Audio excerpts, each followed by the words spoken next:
अस्सलाम वालेकुम गाइस, जैसे कि आप जानते हैं बिलाल व्लॉग और आज जो कि मेरा व्लॉग है तो मैं जा रहा हूँ एक वाड़े पर और हम वहाँ से 2 गाबे उठाएंगे। और जैसे ये देखें गाइस, ये एक भाई भी मेरे साथ जा रहा है और एक ये भाई भी मेरे साथ जा रहा है। देखें शायद मतलब ये भाई भी जा रहा है और हम तीनों जा रहे हैं। तो वहाँ से एक दूसरा भी वहाँ से किधर रोड से उठाएंगे, तो एक दूसरी जगह से उठाएंगे। तो वहाँ से हम एक जना दूसरा उठाएंगे, हम 4 जने जाएंगे तो 2 गाबे उठाएंगे। फिर आपको दिखाता हूँ बहुत ही खूबसूरत गाबे, बहुत ही प्यारे गाबे। तो आपको दिखाता हूँ कि गाबे किस तरह हम कहाँ से लेके आ रहे हैं। तो ठीक है गाइस, आपको लेके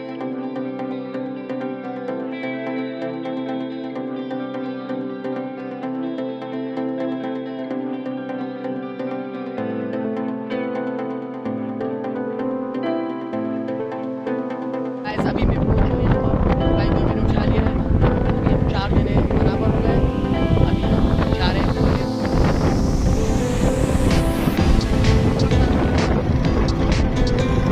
हम यहाँ पर वहां पर पहुंच गए और आपको दिखाता हूँ काबे।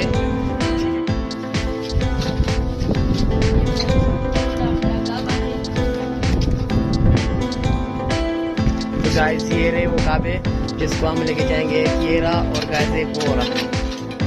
फाइनली हमने काबे उठा लिए, ये देखिए गाइस, और हम घर जा रहे हैं। तो वीडियो अच्छी लगी तो मेरी वीडियो को लाइक करना, कमेंट करना और शेयर करना और मेरे चैनल को लाजमी सब्सक्राइब करना। ठीक है गाइस, खुदा हाफिज़।